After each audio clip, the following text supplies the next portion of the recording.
আসসালামু আলাইকুম। প্রিয় দর্শক, এই যে ডক্টর ইউনূসের যে একটা অন্তর্বর্তীকালীন সরকার এই মুহূর্তে দেশে আছে, যারা দেশ পরিচালনার দায়িত্ব নিয়েছে, দেশকে গণতন্ত্রে উত্তরণের দায়িত্ব নিয়েছে, সেই সরকারের উপর সাধারণ মানুষের আস্থাটা আসলে এখন এই মুহূর্তে কোন পর্যায়ে আছে? আবার যদি অন্যভাবে বলি, দেশের রাজনৈতিক দলগুলো এই সরকার সম্পর্কে কি ভাবেন, কি চিন্তা করেন? এই সরকারকে মুখে মুখে সবাই বলেছেন তারা সাপোর্ট দিচ্ছেন, কিন্তু তাদের কথাবার্তায় কি প্রকাশিত হয়? অথবা যদি আমি অন্যভাবে বলি, সেটা হলো যে এই দেশের যারা মোটামুটি বুদ্ধিজীবী শ্রেণী আছেন, গবেষক আছেন, আইনজীবী আছেন, অর্থনীতিবিদ আছেন, তারাই বা এই সরকারটাকে কিভাবে দেখে? এটা নিয়ে বিস্তর আলোচনা করা যেতে পারে, কিন্তু আমি আজকে এটা নিয়ে আলোচনা করছি এই কারণে যে গতকালকে বুধবার দুটো ঘটনা আমি আপনাদের উল্লেখ করব। এর আগের দিন আমি বলেছিলাম যে এদেশের সাধারণ মানুষ পর্যন্ত, বিশেষ করে যে সেই উত্তরার যারা যে সমস্ত শিশু কিশোররা মারা গেছেন অথবা আহত হয়েছেন, তাদের অভিভাবকরা, তাদের সহপাঠীরা, তারা কিন্তু সরকারকে আর আস্থায় নিতে পারছে না। সরকার যে এমনকি সরকার যে আহত নিহতের তালিকা দিচ্ছে, তারা সঠিক তালিকা দিবে এটাও তারা বিশ্বাস করছে না। এবং যখন এই কথাগুলি বলার জন্য সেখানে উপদেষ্টারা যান, তারা ক্ষুব্ধ হয়ে সেই উপদেষ্টাদেরকে 7 ঘন্টা আটকে রাখেন। এই হলো সরকারের অবস্থা ওই স্টুডেন্টদের কাছে, ওই স্টুডেন্টদের অভিভাবকদের কাছে। আসুন আমরা দেখি বুধবার দিন কী ঘটল। বুধবার দিন দৈনিক প্রথম আলো পত্রিকা একটা গোল টেবিল বৈঠকের আয়োজন করেছিল। সেই গোল টেবিল বৈঠকের শিরোনাম ছিল জুলাই গণ অভ্যুত্থান, 1 বছরের অভিজ্ঞতা ও ভবিষ্যৎ। মানে গত 1 বছর জুলাই অভ্যুত্থানের পর, গণ অভ্যুত্থানের পর গত 1 বছর আসলে কি হয়েছে, 1 বছর আমরা কি দেখেছি, এবং সেই দেখার উপর ভিত্তি করে আমরা কোন ভবিষ্যৎ পাবো বলে ধারণা করছি। এই ছিল মূল থিম। এখানে অনেকে অংশ নিয়েছেন, অনেক বিখ্যাত লোকজন অংশ নিয়েছেন, অনেক স্বনামধন্য লোক যাদের আপনারা সবাই নামে চিনেন। আমি সবার মতামত তো পড়তে পারবো না, আমি কেবল এটা নিয়ে প্রথম আলো প্রত্যেকের বক্তব্য ধরে ধরে আলাদা আলাদা করে নিউজ করেছি। আমি সেখান থেকে কয়েকজনের বক্তব্যটা আপনাদের উল্লেখ করতে চাই। যেমন ধরেন, প্রখ্যাত অর্থনীতিবিদ, জাহাঙ্গীরনগর বিশ্ববিদ্যালয়ের সাবেক অধ্যাপক আনু মোহাম্মদ, উনি কি বলেছেন? উনি বলেছেন বৈষম্যহীন বাংলাদেশ গড়ার উল্টো যাত্রা করেছে সরকার। নিশ্চয়ই এটা সরকারের জন্য প্রশংসামূলক বাক্য নয়। দেখুন, অর্থনীতিবিদ সিপিডির দেবপ্রিয় ভট্টাচার্য উনি কতগুলি কথা বলেছেন। যেমন উনি একটা কথা বলেছেন যে অন্তর্বর্তী সরকারের ভেতরেও আরেকটা সরকার আছে, এবং উনি উদাহরণ দিয়ে বলেছেন। উনি আরেকটা কথা বলেছেন, সেটা হলো যে এটা একটা অন্তর্বর্তীকালীন সরকার, এটা যেন অন্তহীনকালীন সরকারে পরিণত না হয়। উনি এই আশঙ্কাটাও করেছেন। কিন্তু উন্নয়ন অর্থনীতি বিষয়ক গবেষক মাহা মির্জা, তার বক্তব্যটা আমার কাছে ইন্টারেস্টিং মনে হয়েছে। তিনি বলেছেন যে অবস্থাটা এমন যে সরকারের সঙ্গে দ্বিমত করলে, এনসিপি নিয়ে কিছু বললে অভ্যুত্থানের পক্ষে যারা ছিল তাদের আক্রমণ করা হচ্ছে। এবং উনি আরেকটা কথা বলেছেন, আওয়ামী লীগ সময়ে মুক্তিযুদ্ধকে উদযাপন করতে করতে সেটাকে ইন্ডাস্ট্রি বানানো হয়েছিল। জুলাইকে উদযাপন করতে করতে যেন জুলাইকে আমরা ইন্ডাস্ট্রি না বানিয়ে ফেলি। মানে উনি জুলাইকে উদযাপনের যে সমস্ত প্রকল্প হাতে নেওয়া হয়েছে, এটা দেখে উনি একটা আশঙ্কা করেছেন মাত্র। ইন্ডাস্ট্রি জুলাইকে বানিয়ে ফেলা হয়েছে এটা বলছি না, কিন্তু উনি আশঙ্কাটা কিন্তু একেবারে আপনি উড়িয়ে দিতে পারবেন না। আইনজীবী, সুপ্রিম কোর্টের সিনিয়র আইনজীবী সারা হোসেন, তিনি কি বলেছেন? তিনি বলেছেন যে বিচার বিভাগের মধ্যেও এখন কিন্তু এক ধরনের ভয় বিরাজ করছে। সব বিচারপতিদের চিন্তা থাকে একটা, যে আমি কি করলে কে আমার বিরুদ্ধে বলবে, এই চিন্তাটা থাকে। যে আমি একটা রায় দেবো, কিছু একটা বলবো, এটা বললে পরে আমার বিরুদ্ধে আবার কে স্লোগান দেয়, কে কি বলে, এবং সেই বলাটা আমার জন্য বিপদ ডেকে আনতে পারে, এই ধরনের ভাবনা তাদের মধ্যে আছে। তো তার বক্তব্য হলো যে এরকম ভয়ের পরিবেশ যদি থাকে, তাহলে কে ঠিকঠাক মতো রায় দিতে পারবে? তার মানে বিচার বিভাগ থেকে ভয়ের যে বিষয়টা, সেটা এই সরকার গত 1 বছরেও দূর করতে পারেনি। অথচ এটা তো আমাদের প্রত্যাশা ছিল এবং এখন যে আইনমন্ত্রী আছে, আইন উপদেষ্টা আছেন, উনি তো এটা নিয়ে অনেক সোচ্চার ছিলেন নিজেই। তো উনি যখন আইন উপদেষ্টা হলেন, তখনও কেন বিচার বিভাগ থেকে সেই ভয়টা দূর হলো না? উনি নিম্ন আদালতে জামিন দেওয়া নিয়ে অনেক কথাবার্তা বলেছেন, এবং উনি একটা প্রশ্ন করেছেন যে হাইকোর্টের যে সমস্ত বিচারককে সরিয়ে দেওয়া হয়েছে, এটা কেন দেওয়া হয়েছে? এই কারণগুলো আমরা এখনও জানি না, এবং এগুলো নিয়ে কেউ কথাও বলে না, কোনো পত্রিকাগুলো এই নিয়ে কিছু লেখালেখি করে না। হ্যাঁ, আরেকজন খুব গবেষক টাইপের মানুষ, উনি আলতাফ পারভেজ, উনি খুব ইন্টারেস্টিং একটা মন্তব্য করেছেন। উনি বলেছেন, এই প্রথম ফেসবুকের দিকে তাকিয়ে সরকার পরিচালনার সংস্কৃতি দেখলাম। মানে ওনার অভিজ্ঞতা হলো যে সরকার যে চলছে, এটা মাঝে মাঝে মনে হয় যে সরকার যেন ফেসবুক দেখে সরকার চালাচ্ছে। ফেসবুকে কী লেখা হচ্ছে, কি তার পক্ষে লেখা হচ্ছে, বিপক্ষে লেখা হচ্ছে, সেটা দেখে দেখে তারা সরকার চালাচ্ছে।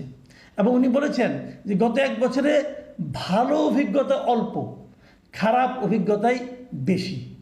উনি কিন্তু এই কথাটা বলেছেন, এবং বলেছেন স্বল্প দক্ষ বা অনেকটাই অদক্ষ এমন একটা সরকারের অধীনে থাকার দুঃখ গত 1 বছরে মোকাবেলা করতে হয়েছে।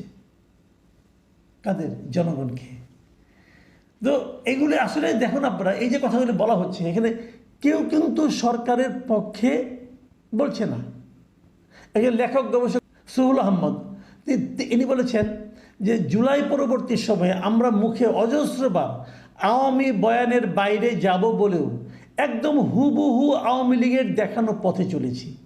আওয়ামী লীগ যা যা করে গেছে আমরাও তাই তাই করছি। মুজিব বর্ষ উদযাপনের মতো করে জুলাই উদযাপন করছি। আর আপনাদের খুব পরিচিত লেখক এবং রাজনৈতিক বিশ্লেষক জাহিদুর রহমান বলেছেন, আমরা একটা অদ্ভুত সমস্যার মধ্যে আছি। গণতন্ত্র চাই, কিন্তু নির্বাচন চাওয়া যাবে না। এখন নির্বাচনকে ঠেকিয়ে দেওয়া বা নির্বাচনকে বিলম্বিত করার একটা চেষ্টা আছে। এই সবই কিন্তু বাস্তবতা। এখন একটা গোল টেবিল বৈঠকে অনেকে ছিলেন, আরও অনেকে ছিলেন, আমি কয়েকজনের কথা কেবল উল্লেখ করলাম। এই যে উল্লেখ করলাম কয়েকজনের কথা, এর কারো কথায় কি আপনাদের মনে হলো যে এই সরকারটা খুব ভালো চলছে? কেউ বলেনি। কিন্তু এই সবগুলি লোককে আপনি বাতিল করে দিবেন, এক এনসিপিকে উপরে তুলে ধরবেন? এনসিপি ছাড়া আর কোনো দল, রাজনৈতিক দলকে দেখেছেন যে সরকার সম্মানকে বলছে যে সরকার খুব ভালো চালাচ্ছে? আসেন, আজকে গতকালকের কথা আপনারা জানেন, গতকালকে যে জাতীয় শোক দিবস ছিল, কিন্তু সেই শোক দিবসে কীরকম আনন্দ ঘন মুহূর্তে আমাদের প্রধান উপদেষ্টা 4টা দলকে নিয়ে বসেছিলেন, হাসি মুখে ফটো সেশন করেছেন, আপনি সবই দেখেছেন এগুলো। তো এটা নিয়ে অনেক আলোচনা হয়েছে, কেন 4টা দল, কেন এই 4টাই দল, কেন 4 দলের মধ্যে অনিবন্ধিত এনসিপিকেও জায়গা দেওয়া হলো, এই নানা রকম প্রশ্ন কিন্তু উঠেছে। হয়তো সে প্রশ্নের জবাব দিতে হতো, প্রশ্নের সমালোচনাকে অ্যাভয়েড করার জন্য হয়তো বা আজকে আরও 13টি দল ওই জোটের সঙ্গে প্রধান উপদেষ্টা বসেছিলেন। এগুলি কারা ছিল? রাষ্ট্র সংস্কার আন্দোলন, গণসংহতি আন্দোলন, এবি পার্টি, নাগরিক ঐক্য, তারপরে গণ অধিকার পরিষদ, লিবারেল ডেমোক্রেটিক পার্টি এলডিপি, তারপরে খেলাফত মজলিস, বিপ্লবী ওয়ার্কার্স পার্টি, জাতীয় সমাজতান্ত্রিক দল জেএসডি, 12 দলীয় জোট, বাংলাদেশের সমাজতান্ত্রিক দল বাসদ, কমিউনিস্ট পার্টি সিপিবি এবং গণফোরাম। এই দলগুলোর প্রতিনিধিরা বসে 1 জন করে বসছিল। গতকালকে অবশ্যই 4 দলের প্রত্যেক দল থেকে 2 জন করে এসেছিল, এবার 12 দলের প্রত্যেকের থেকে 1 জন করে গিয়েছিল।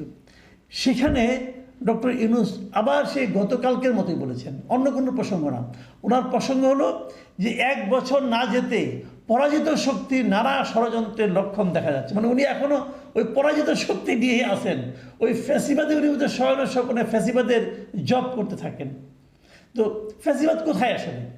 ফ্যাসিবাদের যে দলটা, সেই দলের তো রাজনৈতিক কর্মকাণ্ড বন্ধ, সেই দলের ছাত্র সংগঠন নিষিদ্ধ, তারপরেও ওটা ওনার মাথা থেকে যাচ্ছে না। উনি ঘুরে ফিরে ওই একটি আলোচনা করেন। আমরা এটা আগেও দেখেছি, আওয়ামী লীগ আমলে দেখেছি, কিছু হলেই মুক্তিযুদ্ধ বিরোধী শক্তি আবার মাথা চারা দিয়ে উঠছে, অমুক করছে তমুক করছে, এই একটা বয়ান ছিল। সেই একই বয়ান আমি অন্তর্বর্তীকালীন সরকারের প্রধানের মধ্যেও দেখতে পাচ্ছি। কিন্তু উনি যেটা বলেছেন, তার সঙ্গে ওনার সঙ্গে যারা মিটিং করেছেন তাদের কারো বক্তব্য কি ওনার কথা প্রতিফলন পাওয়া গেল? আমি পাইনি। যেমন ওখান থেকে বেরিয়ে এসে এবি পার্টির মুজিবুর রহমান মঞ্জু, উনি কী বলেছেন?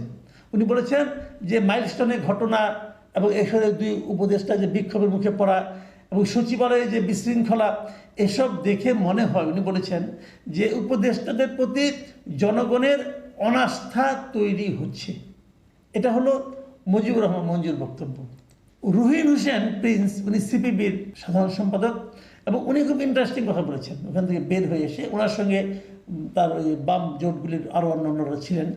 উনি একটা কথা বলে, এটা হলে সবচেয়ে আমার কাছে মনে হয়েছে গুরুত্বপূর্ণ কথা। উনি বলেছেন শুধু সংকট হলেই প্রধান উপদেষ্টা ডাকেন, এবং তার বক্তব্য হলো যে দেশ যখন সংকটে পড়ে এবং উনি যখন নিজে সংকটে পড়েন, কেবল তখনই উনি রাজনৈতিক দলগুলো ডাকেন এবং কাউকে না কাউকে দেখান যে আমরা সবাই একমত অবস্থায় আছি। তারপর উনি যেটা বলেছেন যে এরপর থেকে সরকার যদি রাজনৈতিক দলগুলোর পরামর্শ গ্রহণ না করেন, তাহলে তারা প্রধান উপদেষ্টার এরকম আহ্বানে আর সাড়া দেবেন না। মোটামুটি বোঝা গেল কী অবস্থা। তো প্রধান উপদেষ্টা আসলে কোথায় আছেন? প্রধান উপদেষ্টা কি টের পান যে ওনার সরকার কোথায় আছে? আসলে ওনার সরকার জনগণের কাছে, রাজনৈতিক দলের কাছে এবং বিশিষ্ট মানুষদের কাছে ওনার সরকারের যে কোনো গ্রহণযোগ্যতা নাই, এটা উনি টের পান? যদি টের পান, তাহলে কেন এখনো গদি আঁকড়ে পড়ে আছেন? ওনার তো বয়স হয়েছে। এই বয়সে যদি লোকজন ওনাকে নিয়ে হাসাহাসি করে, ওনাকে অপমান করার চেষ্টা করে, অপমানসূচক মন্তব্য করে ওনার সম্পর্কে, ওনার অযোগ্যতাগুলিকে মানুষের সামনে তুলে ধরে, তাহলে ওনার এতদিনের অর্জন কোথায় থাকে? আমার মনে হয় এই বিষয়গুলো সরকারকে সচেতনভাবে খেয়াল করতে হবে। একটা কথা বলি, ওই যে দেবপ্রিয় ভট্টাচার্য একটা কথা বলেছেন না, সরকারের ভেতর আরেকটা সরকার উনি দেখতে পাচ্ছেন। এই ব্যাপারেও কিন্তু মানুষও টের পাচ্ছে আসলে কারা চালাচ্ছে সরকার। ডক্টর ইউনূসের বয়স হয়েছে, অনেকে মনে করছেন সরকারের মধ্যে ওনার উপদেষ্টা পরিষদের মধ্যে একটা ছোট গ্রুপ হয়েছে যারা নাকি সবচেয়ে পাওয়ারফুল, তারাই চালাচ্ছে। যারা নির্বাচনও করেন, এরা কোনো বা নির্বাচন করে জামানত হারিয়েছেন, 200-300 ভোট পেয়েছেন, তারাই নাকি এখন সবচেয়ে পাওয়ারফুল, শোনা যায় এগুলো। প্রিয় দর্শক, এই পাওয়ার কতদিন থাকবে? এই পাওয়ার যখন শেষ হবে, তখন এই লোকগুলোর অবস্থা কী হবে? সেটা দেখার অপেক্ষায় নয় আমরা থাকি। সবাই ভালো থাকবেন। এখন এই পর্যন্তই। আল্লাহ হাফেজ।